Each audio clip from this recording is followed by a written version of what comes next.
جب حضرت عثمان غنی رضی اللہ تعالیٰ عنہ کا محاصرہ کر لیا گیا اور یہ خلافت کا آخری آپ کا دور ہے، 82 سال کی عمر تھی اس وقت آپ کی، اور یہ تاریخ کا دردناک باب ہے کہ حضرت عثمان غنی پر 40 دن تک پانی بند رہا۔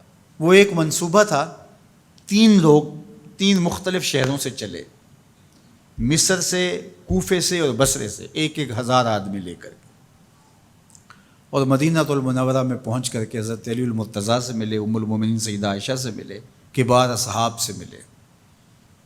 تو جو انہوں نے کہا تو انہوں نے ان کو کہا کہ نہیں، ایسی کوئی بات نہیں، فہمائش کر کے واپس بھیج دیا۔ حضرت عثمان غنی رضی اللہ تعالیٰ عنہ پر اقربا پروری کا الزام عائد کیا تھا، تو انہوں نے کہا کہ کوئی ایسی بات نہیں ہے۔ پھر یہ تھا کہ آپ نے کم عمر گورنر، کم عمر لوگ مقرر کیے، تو حضرت عثمان نے کہا کہ حضرت اسامہ بھی تو کم عمر تھے، حضور نے ان کو اگر مقرر کیا ہے تو یہ تو مثال ہمارے سامنے موجود ہے، لیکن یہ ایک منصوبہ تھا، اس منصوبے کے تحت یہ 3 جگہوں سے لوگ آئے تھے۔ وہ 3 دن کی مسافت کے بعد پھر تینوں واپس آ گئے، تو یہ ایک سوالیہ نشان ہے کہ تینوں کیوں واپس آ گئے، کوئی ایک تو نہ آتا نا، تو یہ سب طے شدہ منصوبہ تھا۔ اور پھر انہوں نے مدینہ المنورہ کو گھیر لیا، اور جس طرح سے بلوائیوں نے حالات پیدا کر دیے، سید علی المرتضیٰ رضی اللہ تعالیٰ عنہ تو شہر مدینہ سے باہر تشریف لے گئے تھے، اور اپنے بیٹوں امام حسن اور امام حسین رضی اللہ تعالیٰ عنہ کو حضرت عثمان غنی کے دروازے پر مقرر کیا تھا کہ ان کو ضرر نہ پہنچنے دینا۔ اب 700 صحابہ اجازت طلب کر رہے ہیں کہ آپ ان بلوائیوں سے نپٹنے کا میں جو ہے وہ اجازت نامہ مرحمت کریں، اور بہت سارے لوگ تو حج پہ جا چکے ہیں۔ 18 ذی الحج کا واقعہ ہے جب آپ کی شہادت ہوتی ہے، تو وہ حج پہ جا چکے ہیں، تو جو یہاں موجود ہیں وہ اجازت طلب کر رہے ہیں، لیکن حضرت عثمان غنی رضی اللہ تعالیٰ عنہ نے کہا کہ نہیں، میں ایسی اجازت نہیں دوں گا۔ رسول اللہ صلی اللہ علیہ وسلم کا حرم شہر مدینہ لوگوں کے خون سے لالازار ہو، یہ میں اس کو گوارا نہیں کرتا۔ افواج موجود ہیں، اور دنیا کی تاریخ میں آپ کو ایسا نہیں ملے گا کہ اتنی بڑی حکومت کسی کے پاس ہو اور وہ خود گھیر لیا جائے، اس کا پانی بھی بند ہو جائے، اور وہ حکم دے کہ نہیں، میرے لیے آپ ایک قطرہ بھی خون نہیں بہائیں گے۔ بلکہ آپ کے غلاموں نے جب تلواریں اٹھا لی تو آپ نے فرمایا کہ میرا حکم ہے کہ تم تلواریں نیچے رکھو، بلکہ میں تمہیں یہ آفر دیتا ہوں کہ جو غلام لڑے گا نہیں اور یہ میرے سے عہد کرتا ہے وہ آزاد ہے۔ حضرت ابو ہریرہ رضی اللہ تعالیٰ عنہ، حالانکہ یہ پڑھنے پڑھانے والے لوگ تھے، تعلیم و تعلم سے ان کا تعلق تھا، لیکن وہ بھی تلوار لے کے حضرت عثمان غنی کے دفاع میں آ گئے، لیکن حضرت ابو ہریرہ رضی اللہ تعالیٰ عنہ کو بھی حضرت عثمان غنی روک دیتے۔ مالک بن اشتر کہنے لگا کہ ہم آپ کی دستبرداری کے خواہاں ہیں، آپ خلافت سے دستبرداری اختیار کر لیجئے۔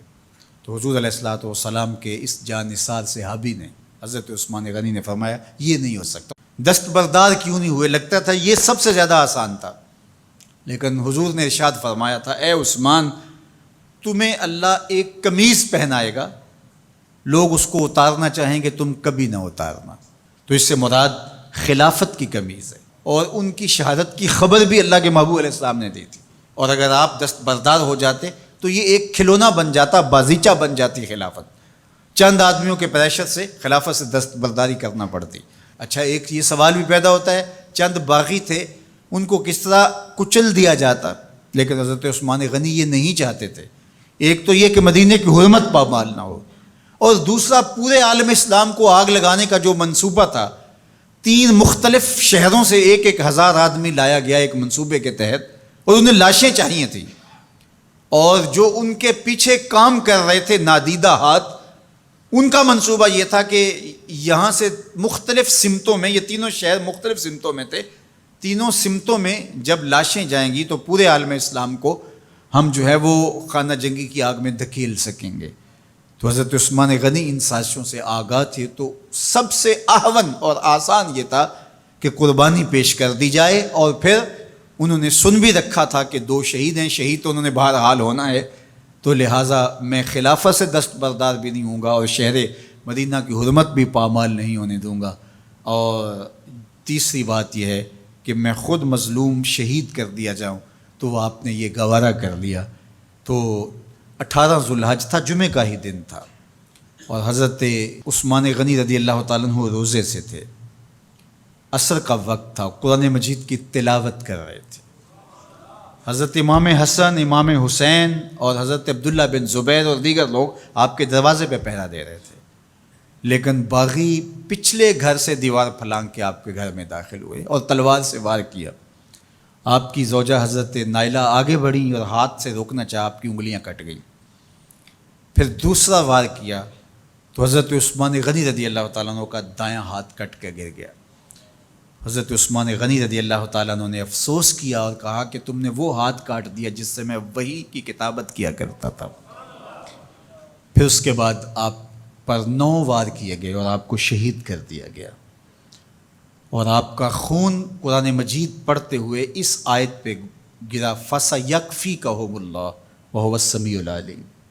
تو حضرت عثمان غنی رضی اللہ تعالیٰ عنہ مظلوم شہید کیے گئے، بھوکے اور پیاسے شہید کیے گئے، ظلماً شہید کیے گئے۔ حضرت عبداللہ بن عمر رضی اللہ تعالیٰ عنہ فرماتے ہیں کہ حضور فتنوں کا ذکر کر رہے تھے کہ فتنے ہوں گے، بہت بڑے فتنے ہوں گے۔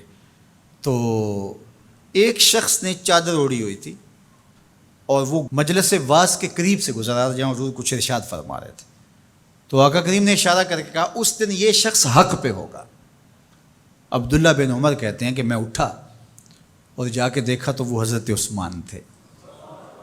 تو میں نے حضرت عثمان کے چہرے کو پکڑ کے تھوڑا سا حضور کی جانب کیا اور میں نے کہا حاضہ حضور، یہ اللہ کے محبوب فرمایا ہاں یہی، جب فتنے ہوں گے تو فرمایا یہ حق پہ ہوگا۔ تو حضرت عثمان غنی رضی اللہ تعالیٰ عنہ حق کی راہوں کے مسافر، جنہیں حضور کی زبان سے شہید کہا گیا، اور شہید کسی کا انجام ہوتا ہے، تو حضور نے فرمایا یہ شہید ہوگا۔ شہید وہی ہوتا ہے جو بحالت ایمان اس دنیا سے راہ خدا میں اپنی جان قربان کرے۔ فرمایا فَإِنَّمَا عَلَيْكَ نَبِيٌّ وَصِدِّيقٌ وَشَهِيدَانِ، اے پہاڑ رک جا، تو جانتا نہیں تیرے اوپر اللہ کا ایک نبی ہے، ایک صدیق ہے اور 2 شہید ہیں۔ تو حضرت عثمان غنی رضی اللہ تعالیٰ عنہ عظمتوں کے مینار، اللہ اکبر۔ تو یہ حضرت عثمان غنی رضی اللہ تعالیٰ عنہ کا یہ کارنامہ تھا کہ آپ نے اپنی جان پیش کر کے امت کو جو ہے وہ فتنوں سے محفوظ کر لیا اور امت کو بچا لیا۔ حضرت عثمان غنی رضی اللہ تعالیٰ عنہ پہ کروڑوں رحمتیں، کروڑوں سلام۔ ہم آپ کی عظمت کو سلام پیش کرتے ہیں، عقیدتوں کا خراج پیش کرتے ہیں۔ حضور کی خدمت میں ایک جنازہ لایا گیا اور حضور سے عرض کی گئی حضور اس شخص کا جنازہ پڑھا دیجئے، تو حضور نے انکار کر دیا، کہا میں جنازہ نہیں پڑھاؤں گا۔ تو صحابہ نے عرض کیا یا رسول اللہ، کبھی ماضی میں ایسا نہیں ہوا، جب بھی کوئی جنازہ لایا جاتا ہے تو آپ جنازہ پڑھا دیتے ہیں اور آپ نے آج انکار کر دیا ہے؟ تو فرمایا یہ شخص میرے عثمان سے بغض رکھتا تھا اور اس کو اللہ نے بھی اپنی رحمتوں سے محروم کر دیا ہے۔ حضور نے اس شخص کا جنازہ نہیں پڑھایا جو مبغض عثمان غنی رضی اللہ تعالی عنہ۔ تو اب آپ اندازہ کیجئے وہ کتنا بدبخت شخص ہے جو حضرت عثمان سے بغض اور دشمنی رکھتا ہے۔ حضرت عثمان غنی رضی اللہ تعالی عنہ سے اللہ کے محبوب علیہ السلام نے کتنی خوبصورت ارشاد فرمائی، میں اس سے حیا کیوں نہ کروں جس سے اللہ کے فرشتے بھی حیا کرتے ہیں۔ یعنی عثمان غنی وہ ہیں جس سے اللہ کے فرشتے بھی حیا کرتے ہیں، اور جو عثمان غنی کا حیا نہیں کرتا اس سے بڑا بے حیا کون ہو سکتا ہے۔ حاکم نے مستدرک کے اندر روایت ذکر کی ہے کہ بہت سارے صحابہ حضور کی بہت ساری خوبیوں کے مظہر تھے، اور سب سے زیادہ حضور کے خلق کے مشابہ حضرت عثمان غنی رضی اللہ تعالیٰ، اور خلق میں سب سے اونچا درجہ حیا کا ہوتا ہے۔ تو حضرت عثمان غنی رضی اللہ تعالیٰ عنہ حیا کے اس مقام پہ فائز المرام تھے جو انہی کا مقصوم تھا۔ اللہ ہمیں حضور کے اہل بیت، حضور کے اصحاب، بلکہ حضور کے در کی مٹی کی تعظیم بھی نصیب کرے۔ اقبال نے کہا تھا خاک طیبہ از دو عالم خوش ترست، آن خنک شہرے کے آنجا دل برست۔ ہمیں تو طیبہ کی مٹی بھی اچھی لگتی ہے اس لیے کہ وہاں محبوب جو رہتے ہیں۔ تو محبت تو اس چیز کی متقاضی ہوتی ہے، محبوب کی راہوں کو بھی سلامی پیش کی جائے۔ تو جو حضور علیہ السلام کے ساتھ منسوب اتنی وقی نسبتیں ہیں ان کا احترام کیوں نہیں کریں گے؟ تو حضرت عثمان غنی تو داماد رسول ہیں، حضرت عثمان غنی تو ذو النورین ہیں، حضرت عثمان غنی تو حضور علیہ الصلوۃ والسلام کے محبوب اور حضور علیہ الصلوۃ والسلام کے پیارے ہیں، ان کو جنت کی بشارت دی گئی ہے، عشرہ مبشرہ میں سے ہیں، 4 جلیل القدر خلفاء میں ان کا نام شامل ہے، اور پھر حضور کی 2 صاحبزادیاں ان کے نکاح میں آقا کریم نے ان کو شہید خود قرار دیا۔